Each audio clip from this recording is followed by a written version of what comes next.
You guys probably know that I shoot and edit most of my own cosplay photos, and while some cosplays can be shot on location, sometimes you just need a flat studio backdrop, whether you're going to do composites or just want a simple background. But studios are expensive and not all of us have access to them, so today I'm going to show you how, with a little investment and an empty corner of your house, you can set up a home photo studio. It won't be fancy, but it's pretty cheap and easy and can give you some more flexibility as a photographer. I'll put the links to all the products that I use in the description. I generally just pick the cheapest thing on Amazon that will get the job done. First things first, you need open space. In general, you'll want at least a 10-foot square space so that you have room to set up a backdrop and set up your camera far enough away for it to take full-body shots. I'm going to be setting up my studio in the basement so that I have plenty of room. Now, we'll start by setting up the backdrop. I'm using the Limo Studio 10-foot backdrop support system, which is $35.89. My patron Paul was kind enough to purchase the stand for me off my Amazon wish list, so thank you for that, Paul. This stand has a max height of 8.5 feet and a max width of 10 feet. I'm going to set it up just a little over 6 feet wide because my backdrop is only 6 feet wide.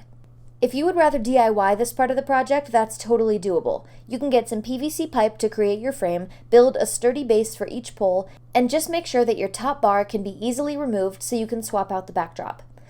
Keep in mind that an actual stand will be able to be easily lowered or raised and will break down into a size that you can travel with if necessary, but a homemade one probably won't have that ability. Next, it's time for the backdrop itself. This will arrive folded, and trust me, I know it's a pain, but you want to iron it. These folds will show up clear as day in every photo, and you will make your life a lot easier if you just iron it first thing. The backdrop I'm using is the Neewer 6x9 foot muslin backdrop in white. This is $14.99 and it also comes in black, blue, green, and gray. I got white because it seemed like the most flexible option and it can be bleached if it gets discolored. Someone bought this for me off of my wish list too, but there wasn't a note, so I don't know who it was, but thank you, stranger. If you're on a budget, you can always thrift a king-sized bedsheet for this purpose. It just probably won't be long enough to do full body shots unless you're very small. Once your backdrop is nice and neat, you can hang it on the stand. If you want to take full-body photos, you'll want to make sure that some of your backdrop is laying on the floor. That way, it can extend underneath your feet in the photos. Great, your backdrop is all set up. Next, it's time to set up lighting. I've been using this lighting kit for about a year now. It's a Neewer Studio Daylight Umbrella Light Kit that comes with 3 lights, and it'll run you $39.99.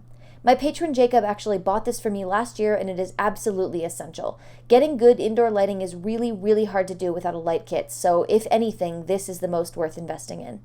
I'm setting up my lights evenly just to either side of center because I look best in even front light, but you can arrange your lights however you see fit. And of course, you can adjust them for each shoot as needed. Great! Last step, the camera. You'll need a tripod to shoot your own photos. Mine is a hand-me-down from my parents, but there's one on Amazon that's $13.96 and it even has a level in it, so that's actually better than mine. You'll also need a camera, of course. I'm not going to link you to one of those on Amazon, that is up to you. Right now I'm shooting on a Canon Rebel that's pretty old.